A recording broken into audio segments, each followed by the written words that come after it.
1 Samuel 31. Now the Philistines fought against Israel. The Israelites fled before them, and many fell dead on Mount Gilboa. The Philistines were in hot pursuit of Saul and his sons, and they killed his son Jonathan, Abinadab, and Malchishua. The fighting grew fierce around Saul, and when the archers overtook him, they wounded him critically. Saul said to his armor-bearers, "Draw your swords and run me through, or these uncircumcised fellows will come and run me through and abuse me." But his armor-bearer was terrified, and would not do it. So Saul took his own sword and fell on it. When the armor-bearer saw that Saul was dead, he too fell on his sword and died with him. So Saul and his 3 sons and his armor-bearer and all his men died together that same day.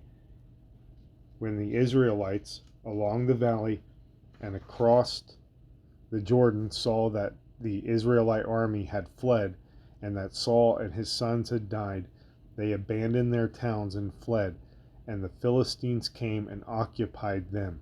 The next day, when the Philistines came to strip the dead, they found Saul and his 3 sons fallen on Mount Gilboa.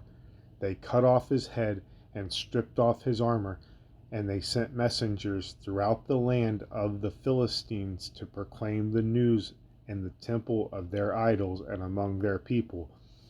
They put his armor in the temple of the Ashereths and fastened his body to the wall of Bethshan. When the people of Jabesh Gilead heard what the Philistines had done to Saul, all their valiant men marched through the night to Bethshan. They took down the bodies of Saul and his sons from the wall of Bethshan and went to Jabesh, where they buried them. Then they took their bones and buried them under a tamarisk tree at Jabesh, and they fasted 7 days. 2 Samuel 1. David hears about Saul's death. After the death of Saul, David returned from striking down the Amalekites and stayed in Ziklag 2 days. On the 3rd day, a man arrived from Saul's camp with his clothes torn and dust on his head. When he came to David, he fell to the ground to pay him honor. "Where have you come from?" asked David. He answered, "I have escaped from the Israelite camp." "What happened?" David asked. "Tell me." "The men fled in battle," he replied. "Many of them fell dead, and Saul and his son Jonathan are dead." Then David said to the young man who brought him the report, "How do you know that Saul and his son Jonathan are dead?" "I happened to be on Mount Gilboa," the young man said, "and there was Saul, leaning on his spear with the chariots and their drivers in hot pursuit. When he turned around and saw me, he called out to me, and I said, 'What can I do?' He asked me, 'Who are you?' 'An Amalekite,' I answered. Then he said to me, 'Stand here by me and kill me. I'm in the throes of death, but I'm still alive.' So I stood beside him and I killed him, because I knew that after he had fallen, he could not survive. And I took the crown that was on his head and the band on his arm, and have brought them here to my lord." Then David and all the men with him took a hold of their clothes and tore them. They mourned and wept and fasted till evening for Saul and his son Jonathan, and for the army of the Lord, and for the nation of Israel, because they had fallen by the sword. David said to the young man who brought him the report, "Where are you from?" "I am the son of a foreigner, an Amalekite," he answered. David asked him, "Why weren't you afraid to lift your hand to destroy the Lord's anointed?" Then David called one of his men and said, "Go, strike him down." So he struck him down, and he died.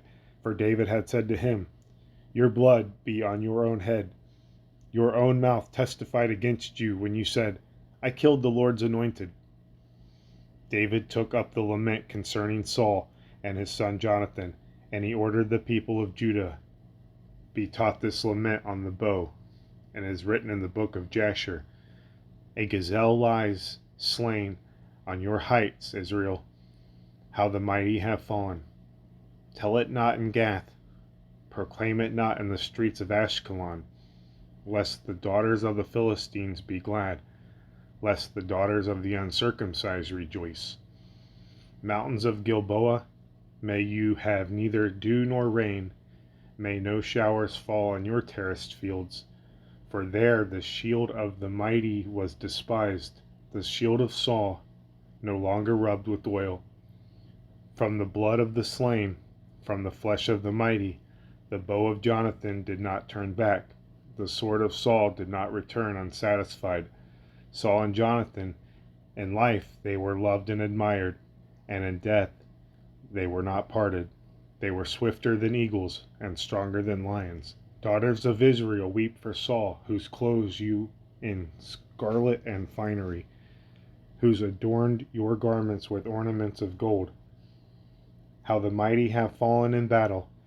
Jonathan lies slain on your heights. I grieve for you, Jonathan, my brother. You were very dear to me. Your love for me was wonderful, more wonderful than that of a woman. How the mighty have fallen. The weapons of war have perished. 1 Chronicles 10. Saul takes his life. Now the Philistines fought against Israel. The Israelites fled before them, and many fell dead on Mount Gilboa. The Philistines were in hot pursuit of Saul and his sons, and they killed his sons Jonathan, Abinadab, and Malchishua. The fighting grew fierce around Saul, and when the archers overtook him, they wounded him. Saul said to his armor-bearer, "Draw your sword and run me through, or these uncircumcised fellows will come and abuse me." But his armor-bearer was terrified and would not do it, so Saul took his own sword and fell on it. When the armor-bearer saw that Saul was dead, he too fell on his sword and died. So Saul and his 3 sons and all his house died together. When all the Israelites in the valley saw that the army had fled, and that Saul and his sons had died, they abandoned their towns and fled, and the Philistines came and occupied them. The next day, when the Philistines came to strip the dead, they found Saul and his sons fallen on Mount Gilboa. They stripped him and took his head and his armor, and they sent messengers throughout the land of the Philistines to proclaim the news among their idols and their people. They put his armor in the temple of their gods and hung his head in the temple of Dagon. When all the inhabitants of Jabesh-Gilead heard what the Philistines had done to Saul, all their valiant men went and took the bodies of Saul and his sons and brought them to Jabesh. Then they buried their bones under the great tree in Jabesh, and they fasted 7 days. Saul died because he was unfaithful to the Lord. He did not keep the word of the Lord, and even consulted a medium for guidance, and did not inquire of the Lord. So the Lord put him to death and turned the kingdom over to David, son of Jesse. 2 Samuel 4. Ishbosheth murdered. When Ishbosheth, son of Saul, heard that Abner had died in Hebron, he lost courage, and all Israel became alarmed. Now Saul's son had 2 men who were leaders of raiding bands. One was named Benah, and the other Rechab. They were sons of Rimmon the Beerothite from the tribe of Benjamin. Beeroth is considered part of Benjamin because the people of Beeroth fled to Gittim and have resided there as foreigners to this day. Jonathan, son of Saul, had a son who was lame in both feet. He was 5 years old when the news about Saul and Jonathan came from Jezreel. His nurse picked him up and fled, but as she hurried to leave, he fell and became disabled. His name was Mephibosheth. Now Rechab and Benah, the sons of Rimmon the Beerothite, set out for the house of Ishbosheth, and they arrived there in the heat of the day while he was taking his noonday rest. They went into the inner part of his house as if to get some wheat, and they stabbed him in the stomach. Then Rechab and his brother Benah slipped away. They had gone into the house while he was lying on the bed in his bedroom. After they stabbed and killed him, they cut off his head. Taking it with them, they traveled all night by way of the Arabah.